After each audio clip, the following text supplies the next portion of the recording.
The story starts in Pride's Hollow, a simple town, like some that you've driven through or around. Too small to be known, too big to be quaint, where the current decor is peeling paint. A place quite out of reach that time almost forgot, doing the best they can with what they've got.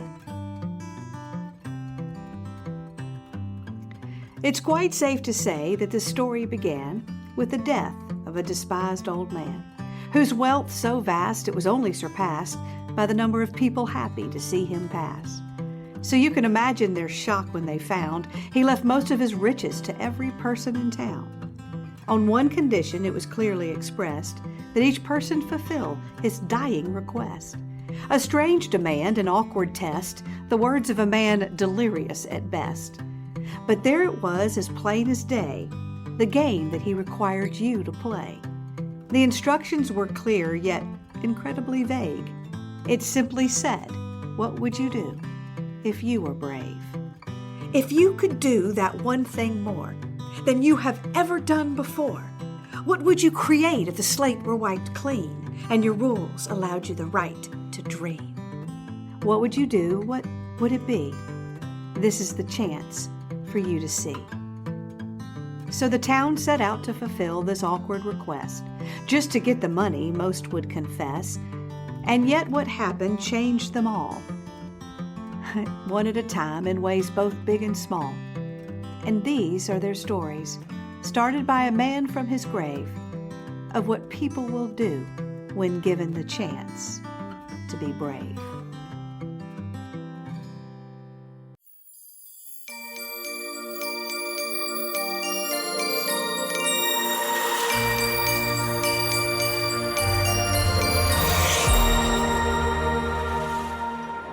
Christmas in Pride's Hollow is probably one of the most magical times of year.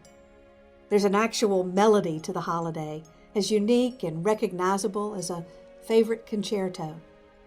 The symphony that starts with the ringing bells outside the shopping mall, the whir of mixers spinning a fine dust of sugar onto dated kitchen countertops, the whispered prayers of children wishing for snow and something in their stocking besides socks and oranges, the clickety-clack of little paws scooting under a table for a dropped spoonful of stuffing, and the rips and squeals of gifts that never are as valuable as the fact that he came home for Christmas this year. The unanimous grunts and groans of the men in charge of taking down and putting up trees that are always a foot too high, including the big one in town square, whose lights blink sure and steady long past bedtime and coat the city in warm tones of blue and gold. Pride's Hollow has worn this signature scent of spun sugar, cinnamon, pipe smoke, cedar, hot chocolate, and a hint of what could be, for as long as most can remember. It's a scent as familiar as the comfort of your father's cologne. Even to those who had long stopped believing or never even started, there was always an undeniable magic in the air. It simply refuses to be canceled in favor of things more politically correct. For Pride's Hollow has a way of being able to move forward while still hanging on to what matters, which can't be said of all of us. This Christmas, however, had a new scent thrown into their signature that could only be defined as hand sanitizer. And no amount of pretty packaging or disguising the rubbing alcohol as pumpkin or strawberry could trick us into a false sense of security. For this year, an uninvited guest showed up at every table, the annoying kind of guest who stays too long, offends everyone, and has no sense of personal boundaries. A pandemic we unlovingly named COVID. So Pride's Hollow struggled, as we all have, to find the magic in the idea of a socially distanced holiday, wrapped in the blinking lights of restrictions, warnings, and muffled holiday greetings. For a sequined mask, at the end of the day, is still a mask. And if you're listening to this story 20 years from now, and the image of an entire world walking around in masks sounds like a freaky science fiction movie, well, be grateful. But just like the worst storm, a pandemic promises, if nothing else, the appearance of a rainbow. It's not a false hope. A rainbow is fact. It's a given, a promise, a reminder that for all the dark, there's the promise of light. For many of us, cherish this day in history as more than a holiday, but a holy day. For that exact reason, that promised gift of light piercing the dark.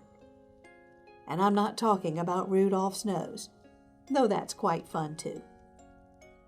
And we found in Pride's Hollow that for every story of loss this year, underneath its wrapping was the tiniest strand of a silver lining, sometimes so small and faint, like the forgotten strand of tinsel that only the cat would find, but still there all the same, as promised. After all, it's why I'm telling you this story. Today, we're headed over to that split-level brick house that sits in the bed of a cul-de-sac on the north side of town. Now, from the outside, nothing out of the ordinary. But on the inside, right there, sitting at the dining room table, is the origin of the story we in town call A COVID Christmas Carol. And its main character, a Mr. James O'Connor, who, much like his house and lawn would suggest, has lived quite the expected, well-manicured life. Until this year. James O'Connor is the sort of man that most typical sitcom fathers are based on. I mean, give him his favorite chair on game day, make sure his paper stays dry on rainy days. Yes, he still reads the paper. And for all you millennials, a newspaper is like the internet, but printed out on paper. You can get a better definition in the dictionary. Oh, wait, you might not have that either. That's just Google, but printed out in a small font and with very few pictures. Anyway, back to O'Connor. He's pretty much as even-keeled sort of a fella as you're going to get. He's happy as long as you don't take his last beer or tell him to cut down on the red meat. And for crying out loud, kids, if you drive the car last, fill the tank. He's as predictable as he expects his own life to be. When it comes to Christmas, he's never been one to make a fuss. Just tell him where to be, and he'll play along up to a point. And then his wife Judith would do the real work. He's not so much a bah humbug as, well, merely a disinterested third party. Until this year. It was at his doctor visit where everything changed. He normally didn't bother with a yearly checkup. If nothing's broken, why go? But his wife Judith kept pushing him to go ask a doctor about that lump. He ignored her until the pain of hearing her bring it up every day outweighed the pain of actually getting it done. So he went. And he heard the last thing he expected to hear. Stopped him in his tracks. Some of you, unfortunately, know exactly what he felt like sitting across that wide desk from the doctor and hearing our most dreaded news. The specifics aren't as important as what they meant, that this would, in all likelihood, be his last holiday. You had to have been there yourself to truly understand what one feels standing inside an ordinary moment turned inside out. How everything continues to move around you in the most trivial way, yet your world just came to a crashing halt. And how can someone be so upset about a mixed-up coffee order when you won't even be here next year to order coffee? It can instantly change a person. Now, James O'Connor had always been a pragmatic man, but coming face to face with your own mortality has a way of making you, see things through a different lens, and perhaps can make one crave something beyond sensible. Or at least in the case of O'Connor. For what mattered only yesterday had suddenly been put into perspective as he asked himself, what would he do with the time remaining? Now, he wasn't the sort of man to conjure up wild adventures unlived. He wouldn't eat, pray, love himself to go find peace. In fact, James O'Connor wouldn't have even seen that movie, making that expression pointless. His affairs were pretty much in the order he left them. No words needed to be said or amends to be made that he was aware of. There was really just one thing James O'Connor was putting on that last to-do list. Give them a holiday they would remember. For suddenly, it was important for him to be more than a disinterested third party. He had to make sure that this Christmas was absolutely perfect. It was, after all, his last hurrah. And if you know anything about fate or Murphy's Law, it was already destined to fail. For it's often the things we most need to happen a certain way that don't. I'm sure many of you are nodding with me. His wife thought he was acting odd, even though he told her the doctor said he was fine. Better that she not worry and ruin the holidays. So she was surprised when he announced he'd like to be more involved this year in the holiday planning. With 3 specific projects, actually, that had for some reason suddenly become very important to her husband: caroling, the nativity, and Christmas dinner. She didn't press for more details. She was too happy to have him help. She didn't want to jinx it. Now, Christmas caroling, to those of you who are unfamiliar, is when you walk around as a group, knock on doors, and sing them a Christmas song. For you millennials, that's sort of like car karaoke, but with no car. Nobody famous, and not really entertaining. Now, it seems like a silly tradition when you think about it, which is why it's sort of fallen by the wayside over the years as something only seen in old movies. But this Christmas, O'Connor pulled it out of the closet and dusted it off. It was the perfect relic to spread cheer in their new socially distanced world, where standing outside a window and waving to shut-ins during COVID had actually become a thing. And in James O'Connor's mind, this would be the perfect good deed necessary when you've got the pearly gates in sight. And he would deliver home-baked fruitcakes, his grandmother's recipe, because who doesn't love getting an unexpected baked gift? Oh, millennials, fruitcakes are like these smallish loaves of dark bread that look like gummy bears got baked into them. Not as good as you might suspect. And word has it, a fruitcake never really goes bad, is what I heard, so you can re-gift it. We suspect some fruitcakes have been in existence for decades, as quite few people admit to actually eating them. Judith was surprised that her husband would suggest caroling of all things, but she'd been urging him to get more exercise, so this was better than nothing. O'Connor, he spent hours choosing just the right songs and arguing with his children over their participation and levels of enthusiasm. His trio of teenagers took eye-rolling to new levels when they found out that on top of having to walk around and sing to neighbors, how humiliating, they would have to help bake the stupid cakes they would be delivering. Their gagging noises while comparing the fruitcakes to roadkill did not help the situation.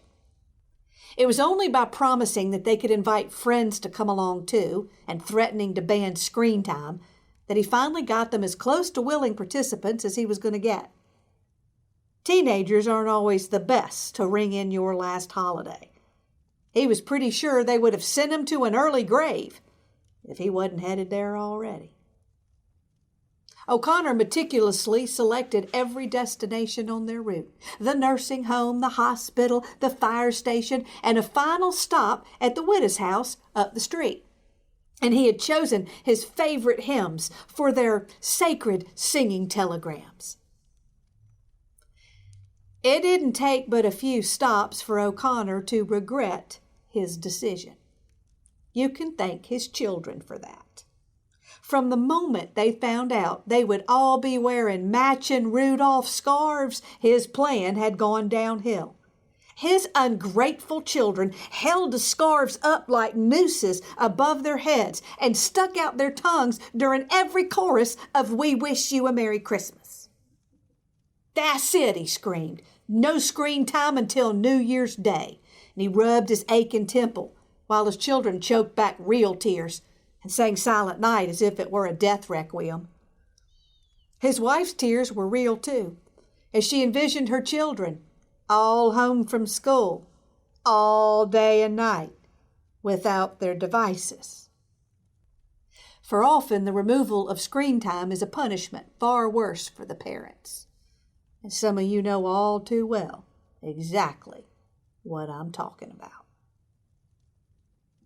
The only one who sang with any enthusiasm was the kid who didn't even belong to him. Doesn't that just figure? Some friend of his children they all called Sweater Vest, a nickname that pretty much explains itself. Sweater Vest had even come over to help him make the fruitcakes, a task he focused on with such urgency you would have thought he was a medical intern learning his first surgery. He was the only one of the children to taste the cake and said it was delicious. Suck up. And when he got to take one home, well, you would have thought he just won the lottery. Now, Sweater Vest, bless him, he couldn't hold a tune if his life depended on it. That was probably the reason the stray cats followed him for much of the route. And yet, he sang the loudest. O'Connor's children spent the rest of the night whining about why they couldn't just sing to the neighbors on FaceTime, and then they wouldn't have even had to leave the house. By the time they got to their last stop, Widow Sharp's house, the only one singing was Sweater Vest, which probably explains why her cat followed him all the way home. So caroling was not the magical family experience that Connor had envisioned. Not even close. If anything, it just showed him how short he had fallen as a parent. Good thing he had 2 other projects to make this right. Judith was shocked when her husband told her that they would all be participating in the nativity scene over at the church. Now, if you're not familiar with the concept of a nativity scene, let me explain. It is the replicated, infamous manger scene, depicting that moment when the Savior was born in a manger. It's a scene that's been painted, sculpted, colored, shrink-wrapped, and sung about for as long as we can remember. And of course, there's the front yard manger scene, where someone has lovingly placed each life-size plastic character in the perfect position under the makeshift stick barn with the star on top, hoping that a storm doesn't come along in the middle of the night like last year when a certain plastic sheep became airborne and had a quite unfortunate and hard to explain to little children run-in with a blow-up Santa. And, by the way, why do this plastic Mary and Joseph from the 1st century of Bethlehem look more like the Brady Bunch of L.A.? I'm just saying. O'Connor's church had taken this one step further by reenacting the scene with real people and real animals, placed in the church parking lot in such a way that cars could actually drive through without even getting out, roll down the window, and get their Christmas message in a somewhat fast food, would you like a pamphlet with that fashion? Yes, a drive-through nativity scene. And every year, the church gets a little more zealous, which is how last year a real camel got a roll. And they all learn that what you feed a camel on game day matters. Case in point, chili. Not a good choice. They all say that year really tested their faith. James O'Connor had always found this tradition to be silly, where you can get your salvation message in the same manner you would a Big Mac. I mean, what comes next? A buy one, get one salvation coupon? And every year when the pastor had asked him to play Joseph, James always found a good excuse to turn him down. Until this year. With his own clock running out, O'Connor figured why his pastor had a direct line to the man in charge and could put in a good word. Not to mention, he'd probably be officiating his funeral, and he wanted him to say good things. So this year, he volunteered to be Joseph. The pastor still considers it a miracle. James volunteered his wife Judith to be Mary in the nativity scene, which turned out to be a harder sell. She was now convinced he was losing his mind, but he got her to agree with the promise of taking her to that fancy restaurant she'd been wanting to go to. And he would make the kids participate too. Let them experience the Christmas story and see that it's not all about the iTunes gift cards. His children had reacted to the fallout of a global pandemic with surprisingly good attitudes. But hearing that they would have to spend 2 hours dressed as wise men without their cell phones sent them into fits of hysterics that lasted for days, with intermittent door slams and threats to run away. O'Connor offered to help them pack. It didn't help that it was raining on Nativity Scene Day, as his family huddled around the baby Jesus that was currently being played by a plastic baby doll that, well, technically was a girl and missing a pinky finger, but they figured nobody would notice. Yes, the church did advertise a real nativity scene, but finding a mother to donate her swaddled baby for the drive-by nativity was not an option, not after last year, when the baby Jesus was real and super cute laying there in the manger. For about 30 seconds, and then his colic kicked in, and they now all understood why his mother was so eager to drop him off and late to pick him up. Nothing sullies a Christmas message like a screaming Savior. I'm just saying. Every minute under that manger felt like an hour, thanks to his children, who were whining, fidgeting, fighting, and giving their sarcastic opinion on everything from the stupid robes to the stupid weather to the stupid people in the stupid cars who were driving too slow. The only time O'Connor got a moment of quiet from his stupid children was when they saw the upcoming headlights and his wife would say, "Car's coming, be still, smile." Something you didn't need to tell Sweater Vest, as he had been smiling since he got there. 2 hours. That's all they had to do, was to stay there for 2 hours and act like a happy, grateful family. It was the least they could do for him.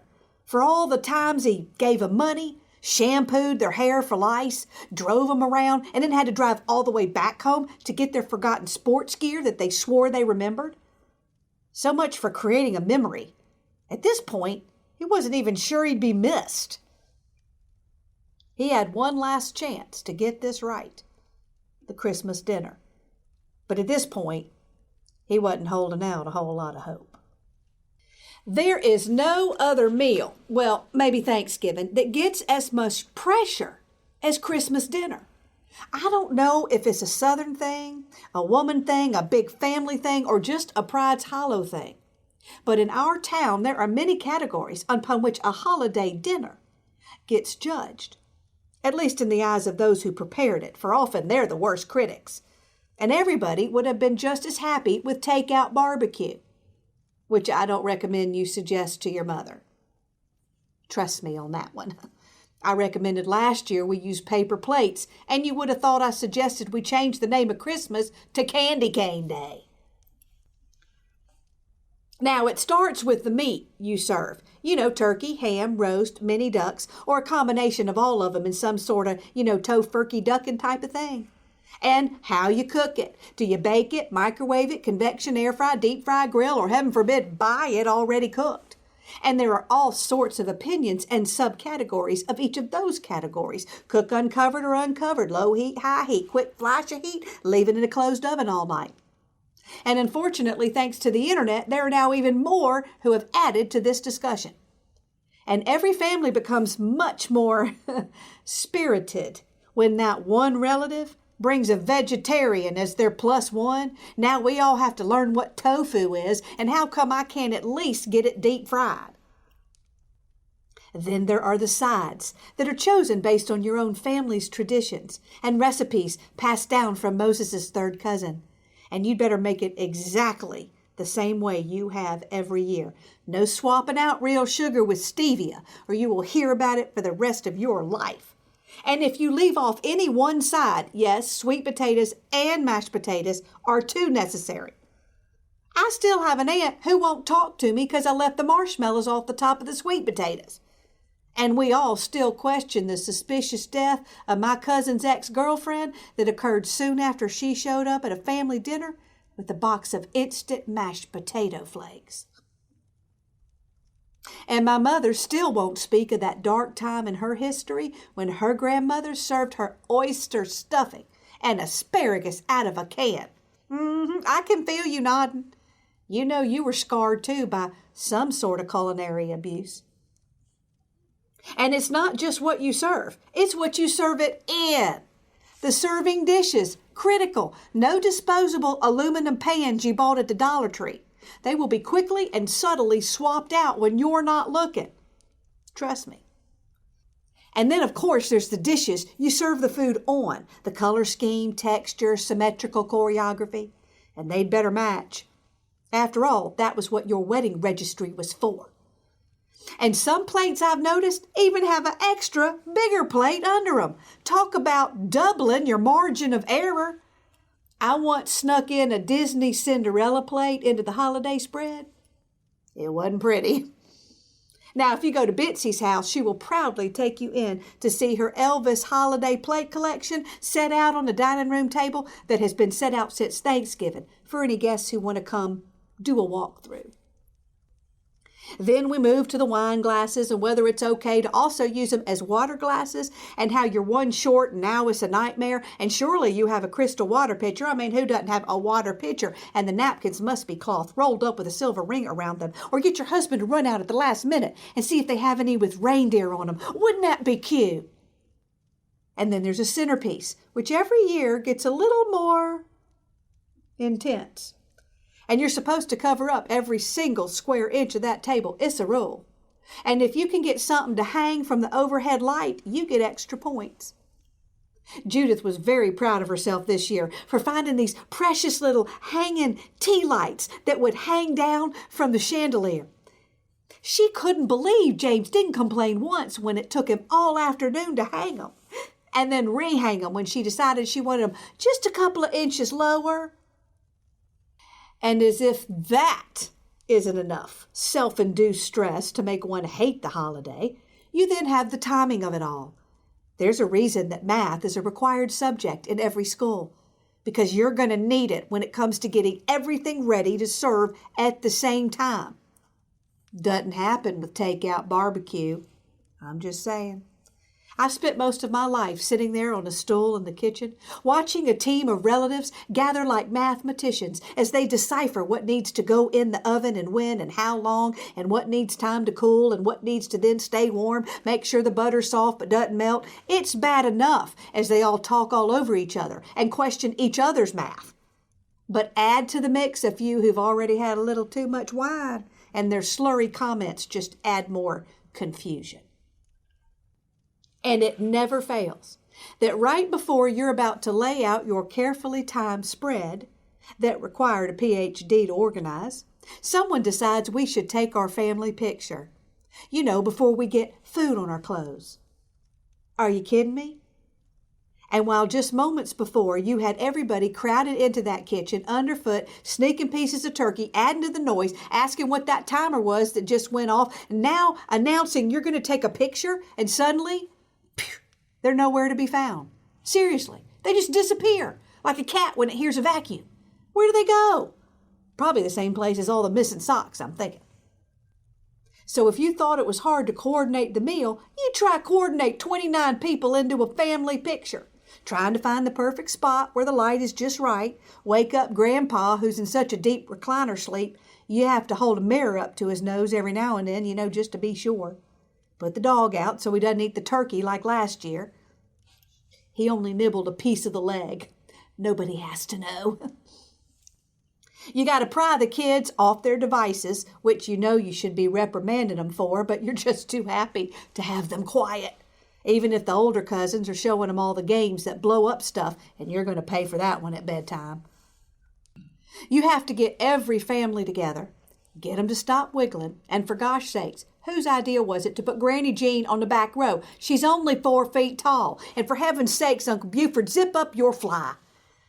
And then at the last minute, they roll in Uncle Bob, who's been parked in his wheelchair by the TV since he got there.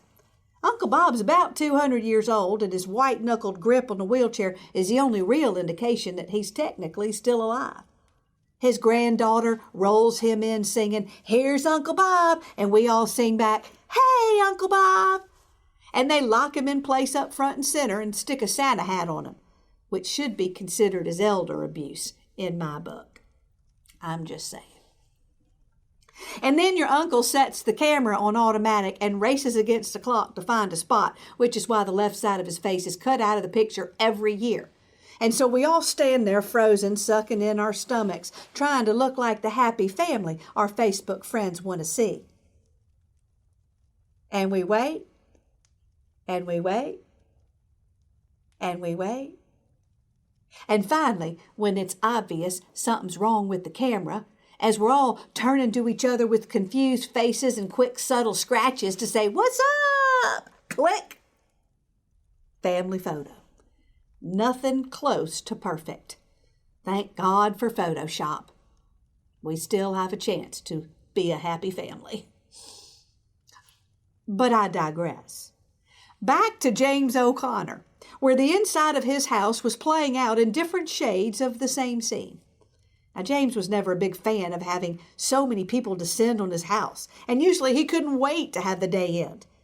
But the little things that bothered him before, well, it didn't bother him this year, as he saw the day and the people he loved most of the time through the lens of someone who's suddenly seeing what really matters, taking an extra beat with each person and thinking how much we take for granted that we'll see somebody again. O'Connor's plan for this memory was simple, really. He just wanted one moment. That's all. He wanted that moment after dinner, when he insisted that for once they don't jump up from the table 5 minutes after they all sat down. He announced that this year they were going to do something different. He wanted them to all go around the table and say something they were thankful for. Yes, I can feel you rolling your eyes right now. I think every family has that person who insists on controlling our level of gratitude. Some to such degree that you do become more grateful to see them go. I'm just saying, last year when our family had to go around the table, I said, I'm grateful I've gone this long without killing my husband for his nose whistling every time he eats a sandwich. My mother did not think that was funny.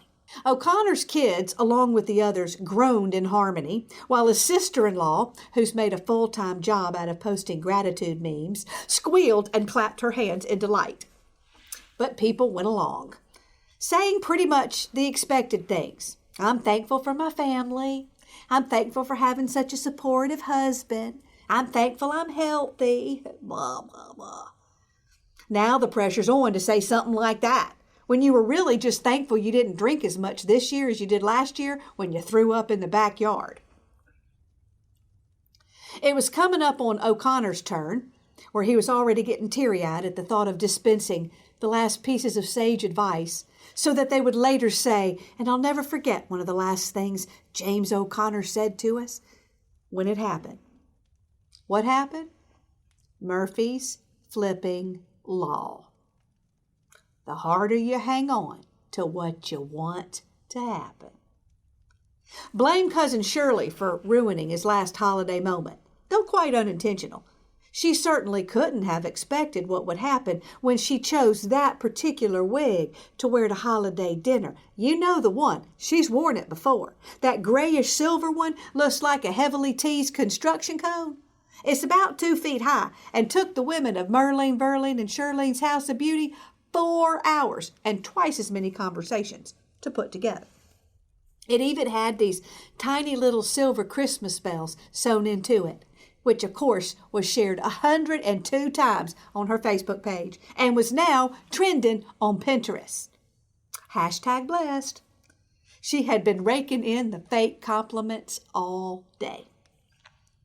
I guess it wasn't so much the hair to blame as her small bladder that made her have to get up to excuse herself at that moment, and not the bladder so much as the hanging tea lights that were drawn to her intoxicating aqua-netted scent like a match to gasoline. If you've ever wondered how flammable a wig is, you don't need to Google it. I can tell you. Not long. 1 minute, she's standing up to excuse herself and taking an extra moment just in case someone's about to compliment her hair. And the next minute, one of those flames sticks its tongue out and licks her wig like an ice cream cone. And that's all it took. That side of her hair leaps up into one giant flame. Somebody screamed, which set off a chain reaction as people just jumped to attention. They started grabbing frantically at things to put her out. The first cup of water did the trick, but, well, you know how delayed reactions can go. Her husband probably shouldn't have thrown the turkey at her head, giving him something to unpack and discuss later at home that night. And even more devastating than a wig that now looked like roadkill, hashtag Pinterest fail, was the fact that nobody was getting any leftover turkey unless you were willing to, well, pluck it first. It goes without saying that this killed O'Connor's moment.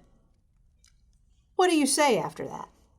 There's no way you could find magic in this moment. And now everybody was cleaning up and clearing the table, and his chance was over.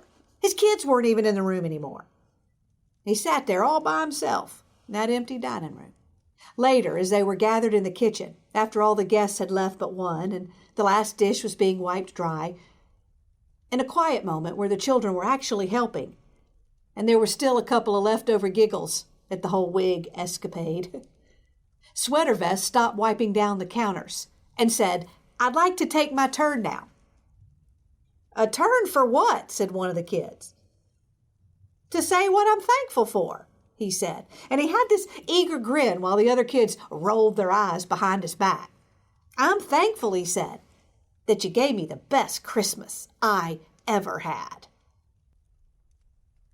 They all just stared at him for a moment, trying to figure out if maybe he'd been drinking. Best Christmas he ever had. The kids stopped looking at their phones to get a closer look at this alien creature. Dude, on what planet would this be your best Christmas? You had to stand outside in a flippin' wool robe for 2 hours. You had to sing Christmas carols like a geek. And you didn't even make a seat at the kids' table, had to eat in the kitchen with Uncle Bob. And Dad made you take home one of his fruitcakes. And this was your best one? Man, that's lame. "I'm serious," he said. "It's just me and my uncle. And he doesn't really want me around much when he's home. And he's not that great when it comes to holidays. Or anything, really. But who cares? I got to do all this cool stuff. And I got a free fruitcake. And we had turkey and stuffing, and those sweet potatoes were the best things ever. This day was awesome." O'Connor's family stood there quietly, not sure what to say in one of those moments where you realize the world out there is not as warm as it is at your house. O'Connor watched his children and for once saw something more than eye rolls. He saw a flicker of, could it be? Compassion. And in that quiet moment, O'Connor got his memory. Not the one he wanted, but the one he needed. And it was pretty darn perfect. O'Connor got a second gift later that night as his children were splayed across the furniture. For once, not on their devices, and willing, not eager, but willing, so he'll take it, to watch a family movie at their mother's request. Sweater Vest had never seen a Christmas Vacation before. Can you believe it? And he realized he had a voicemail message on his phone. The doctor's office. Please call them back no matter what time. It seems there was a mix-up in the test results. O'Connor's second gift was finding out that he wasn't dying after all. And he had a moment of silence for the other one who would be getting a phone call about a mixed-up test result. Someone who didn't realize that they just had their last holiday and didn't know it.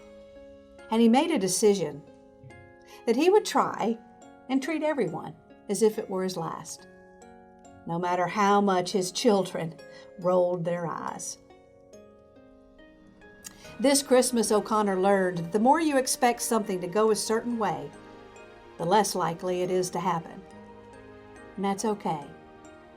Because even when you don't get exactly what you want, right around the corner you often get exactly what you need.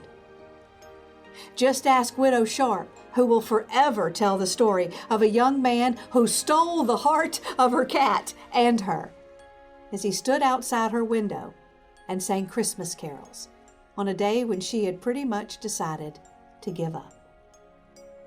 A young man that would become her best friend would end up moving into her guest bedroom. And don't tell him, but she's knitting him a sweater vest for Christmas. And so it goes in Pride's Hollow. Another peek into the window of an ordinary family finding yet another silver lining. A reminder this holiday season that no matter how dark it may get, we have the promise of a rainbow.